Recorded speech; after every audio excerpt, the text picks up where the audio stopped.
The U.S. economy just got a huge announcement of layoffs across a whole bunch of different companies. And now this isn't just America, this is affecting global employment. And whether it's AI or margin crunch from tariffs or something else entirely, right?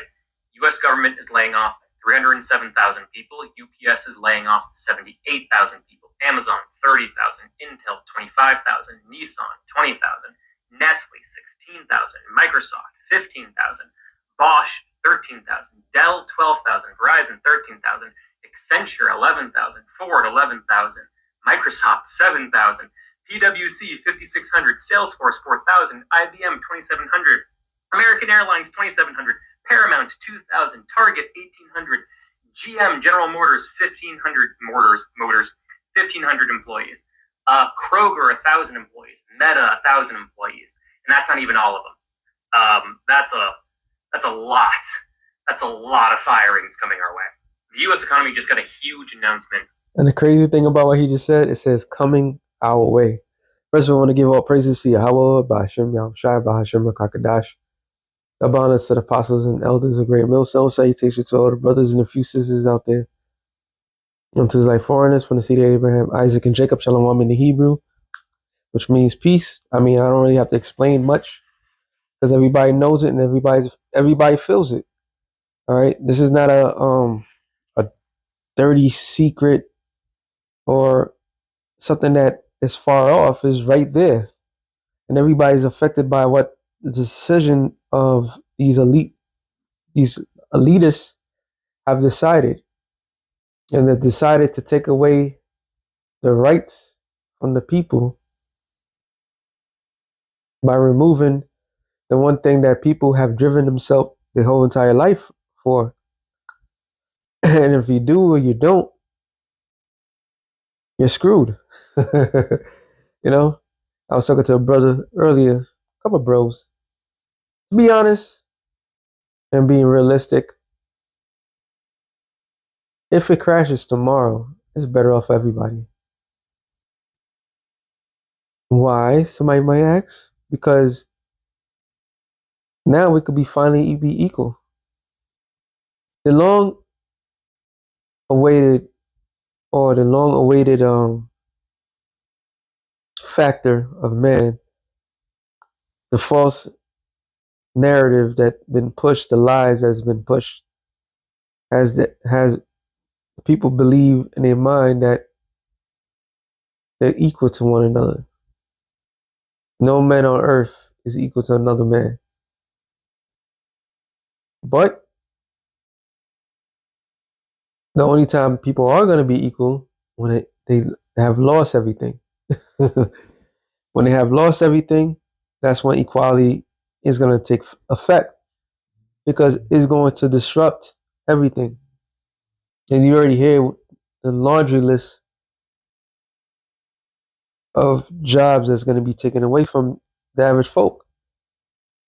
Proving once again, this is not a righteous ruler he cares less about his people. But in the kingdom of heaven, for righteous rulers, there's always going to be something to do. See, everybody's going to have the mindset of getting up and doing something for themselves. Or not for themselves, but doing something more than their life mattered. All right? The sweat up. Let me get that real quick. I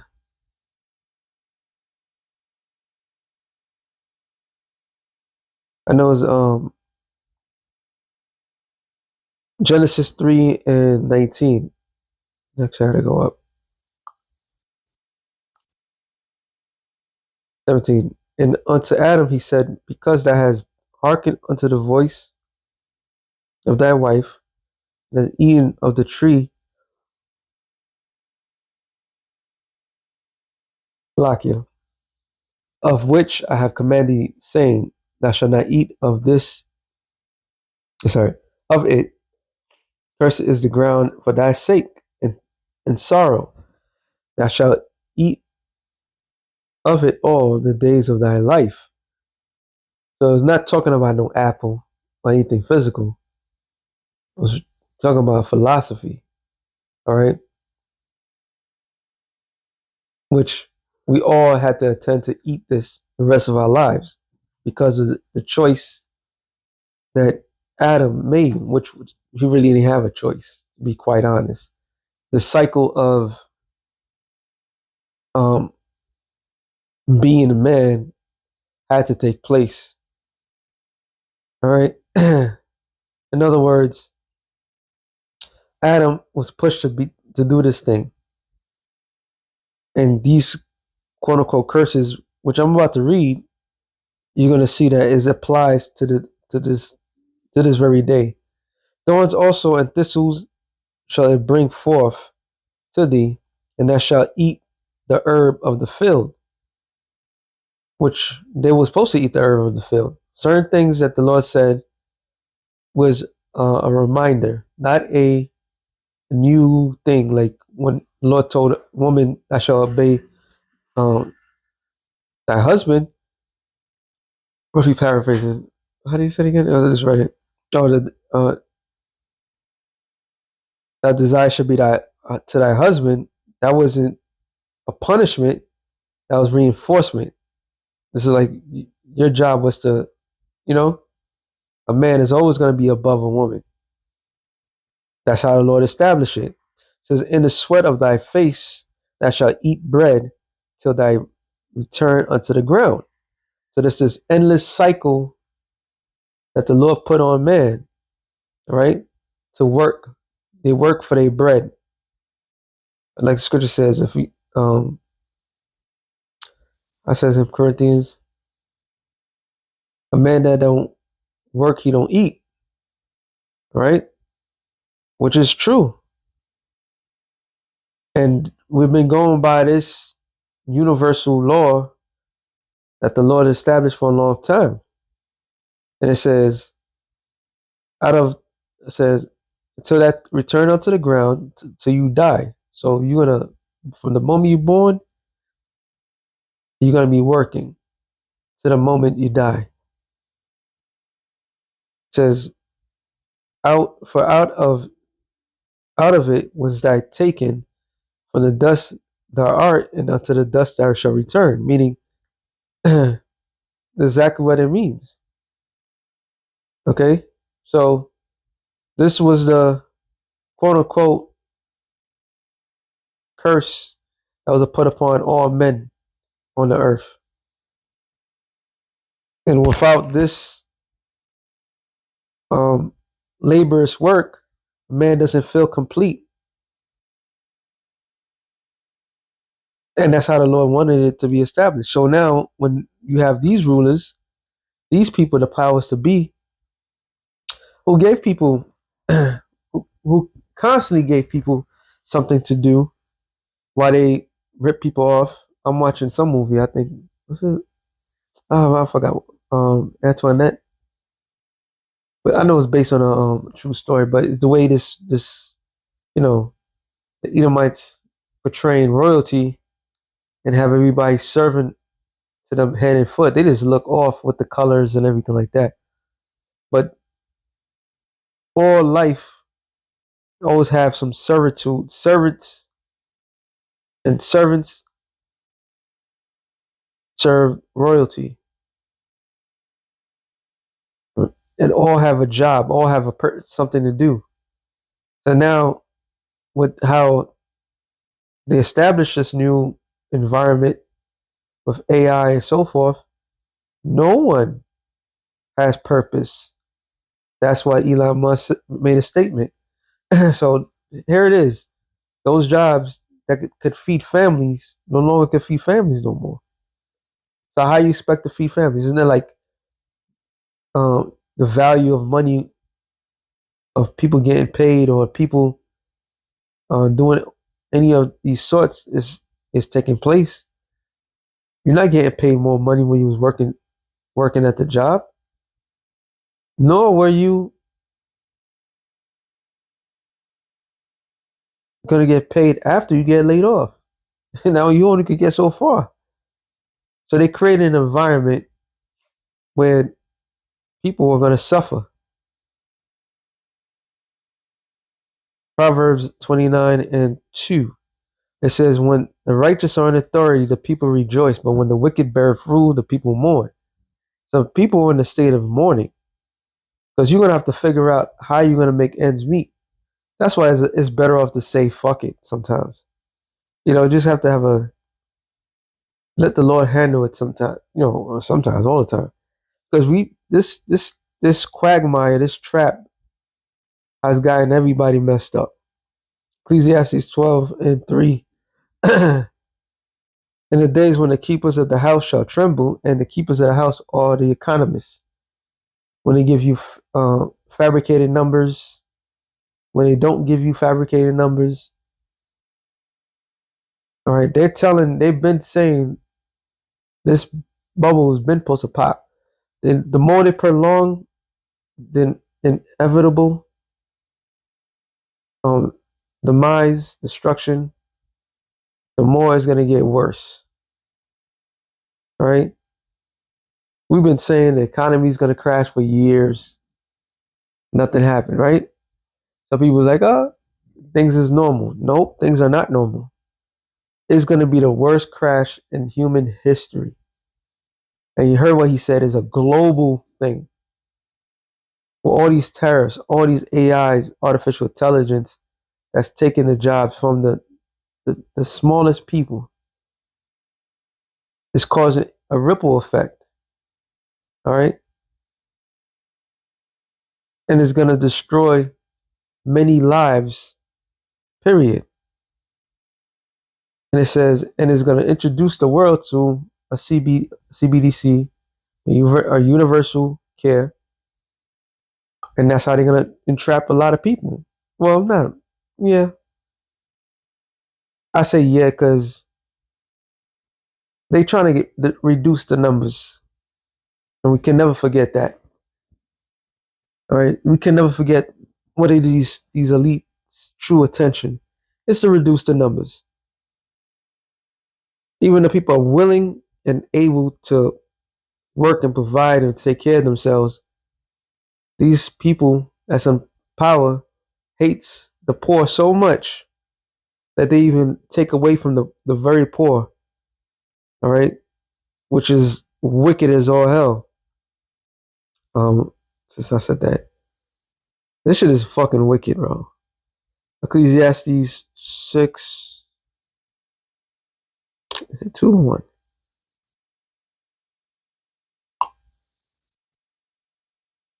Matter of fact, it's not the 6th chapter. It's the 4th chapter. Ecclesiastes 4, I start at 1. My son, defraud not the poor of his living, and make not the needy eyes to want longer. Make not a hungry soul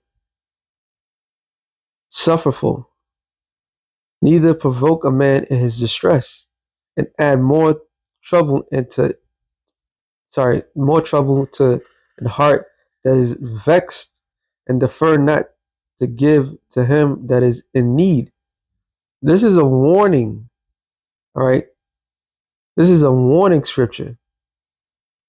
How to conduct yourself. And why would the poor in this society is looked upon as the worst possible? Like, always bring it up to the spirit, but keep bringing it up. There's a reggae song from a reggae artist, Freddie McGregor, and it's called "To Be Poor Is a Crime." All right. In this sick world, if you're in poverty, you have committed sin. You're a sinful person. I'll say like that. That's how they look. Like I could talk about it a little bit. I'm still looking into it, but today, well, I'm gonna put this up tomorrow. But Trump had had liked a post and put it up of Obama and Michelle had their heads were on top of an ape. Okay, and somebody was breaking it down. See, he plays a game he can't stand brown people, black and what he call black and brown people. And the black and brown people that he can't stand, he only respect them because they have. All right, so if they have money, he respects them. He looks out for them. I'm talking about Nero 47. But if you're poor, he looks down upon you. All right, he can't stand you.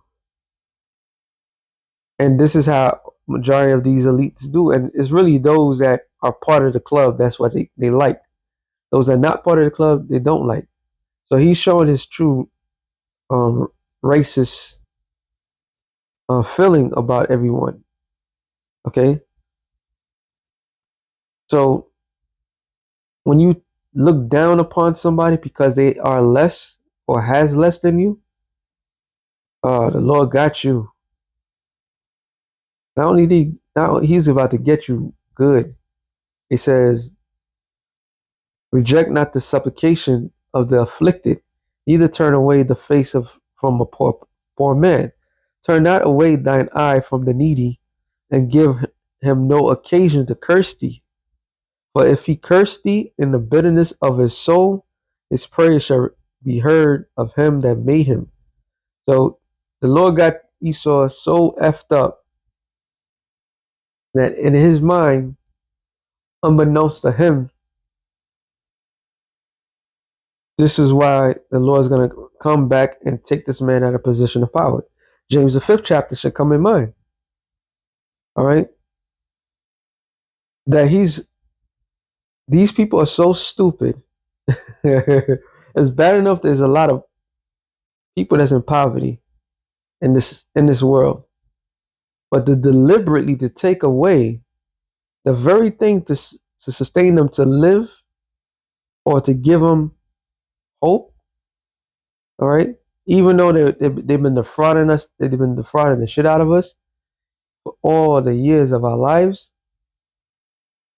just to take away just a little bit of that, that's a sin worthy unto death. And the Lord is He hears the prayers of the afflicted, all right? Like the scriptures says that the prayers of the look at it, the prayers, I didn't get it. I just wanted to quote it, but I just have to get it. Sirach 28, 10 or 11. Oops. Let me use it 36. Sirach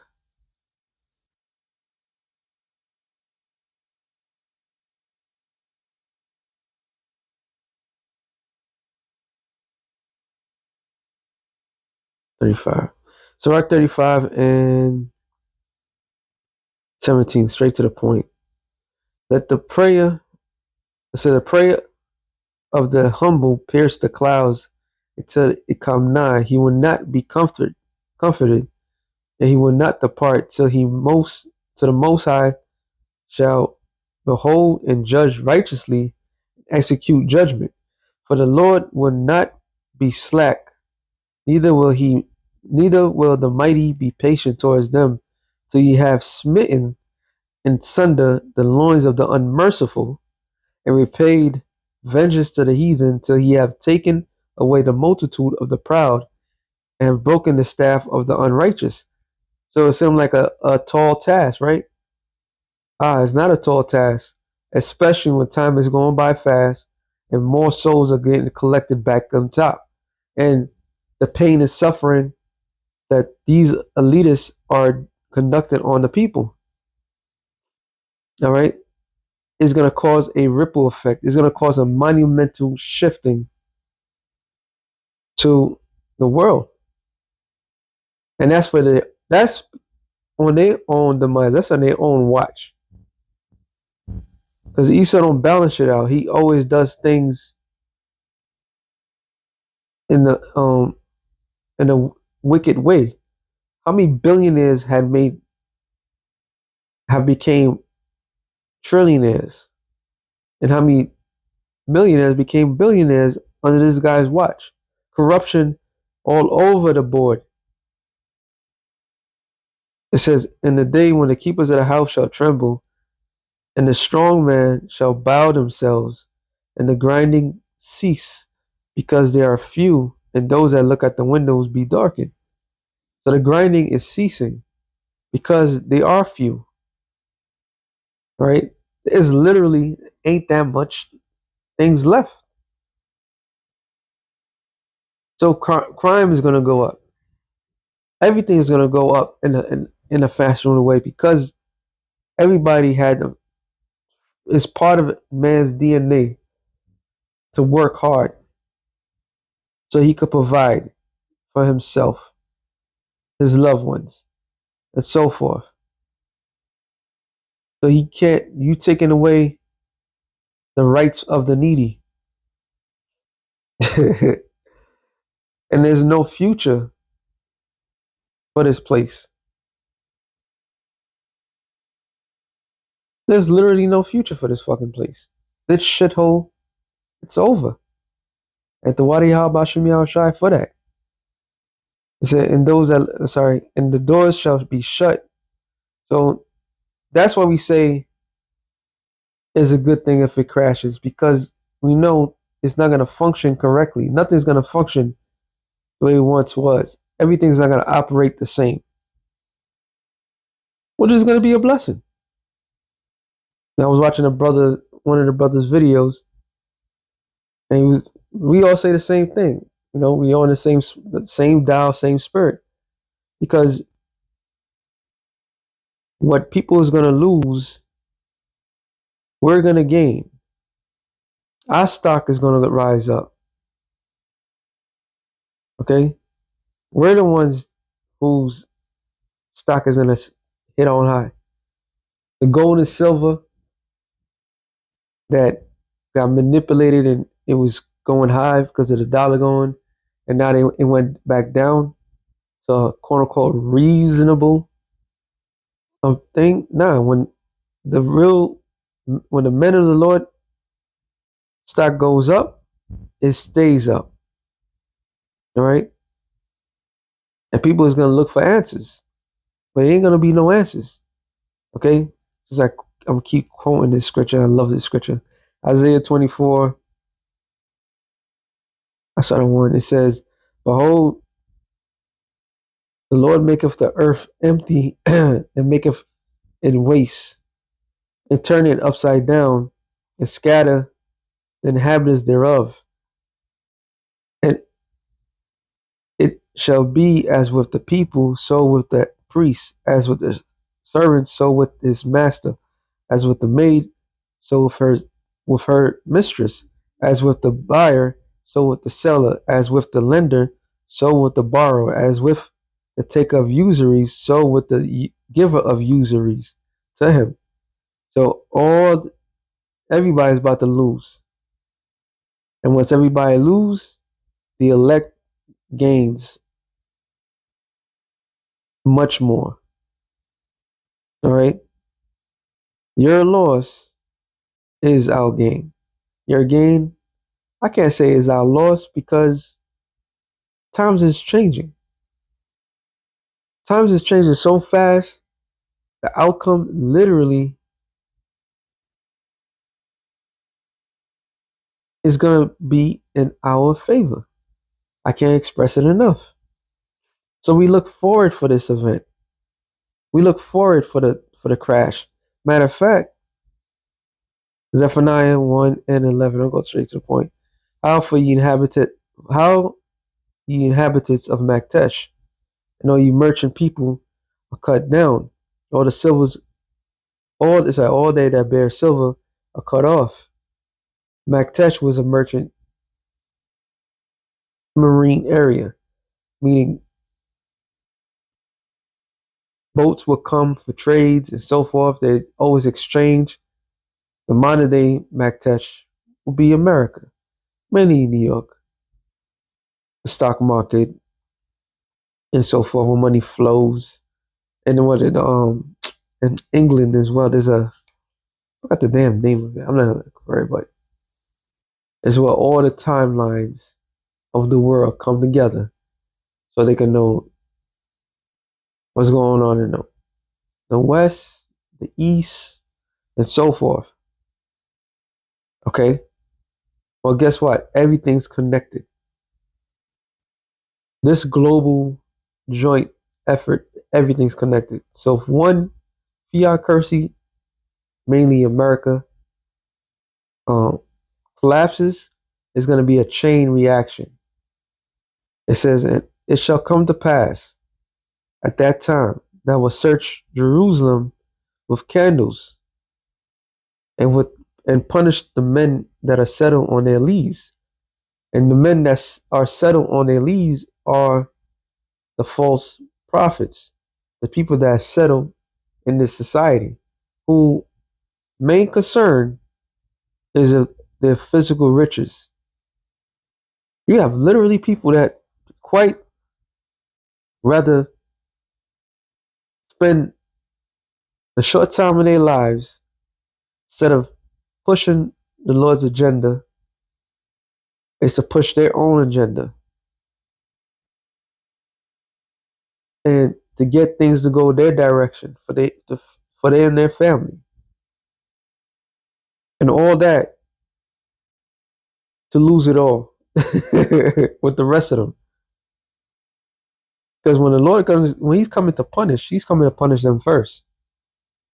Like Peter said, it was better off that they did not taste the heavenly gift, right? Then now they're going to be destroyed. So all these false prophets, they settled. And the leads are the best part is the settlement in the wine liquor. So they settle. They're good. They're comfortable. The Lord will not do good, neither will He do evil, and that's why you have Trump. Not Trump. Saying Trump. Nate got caught up and said that basically no Jacob's trouble was going to take place. See, so to them it's all about prosperity, making it in the society, having. But when you don't have nothing, what are you at the end of the day? About that name brand clothes, the big house, the fancy cars. What are you at the end of the day? That's the $1 million question that everybody has to answer to. And they will answer to it. All right? They will. So therefore their goods shall become booty, spoils. So they built up houses, they built up all this all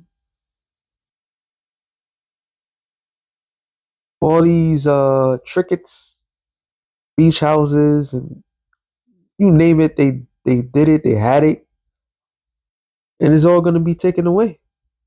All right? And their houses a desolation, and they shall also build houses be not inhabited.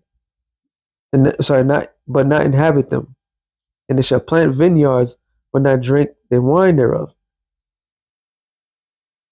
So you put an effort into things that you will never see the fruit of the labor of that. Who works at something that doesn't want to see the fruit of the labor of it? This is why it's so important to have your mind steady. That's why the Lord said, "Where your heart is at, that's where your treasure shall be." So if your mind is in the kingdom of heaven and things to come, then the effort is built into that. That's where the land grab is gonna be at. You know, the best part, like they created a AI. What was it called again? I forgot that. And it was actually selling um land in this AI fucking virtual world. And when they were selling it, they were selling the fucking land like it was real land, and people was actually buying. Because that's how they're gonna trap you. You shall own nothing and be happy. And that's you, Esau. You're gonna own nothing and not be happy.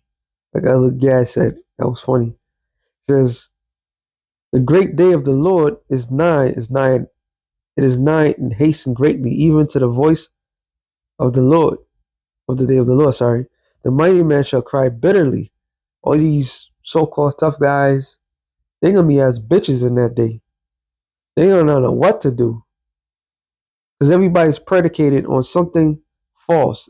Everybody's out here built upon falsely. In their mind, they believe in their mind. They small, minute mind.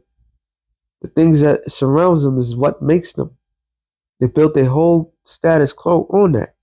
But when all that shit is taken from you, I'm gonna keep saying it. I'm gonna keep saying it to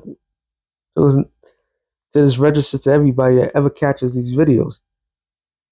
At the end of the day, when all your materialistic things that you have, that you look up to, the physical traits, everything that you got, if you're in shape, not in shape, if you got an extra leg, all that shit. Or you women got the fattest butt, the ass, all of that. When it's all said and done, when you they're naked and nothing, and all that shit doesn't mean nothing. Who are you at the end of the day?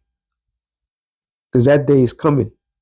So the day is a day of wrath, a day of trouble, distress, a day of wastelessness, desolation, a day of darkness and gloominess, a day of clouds and thick darkness, a day of the trumpet and alarm against the fenced cities and against the high towers. What it means what? Distress, destruction. I will bring distress upon men, that they shall walk like blind men.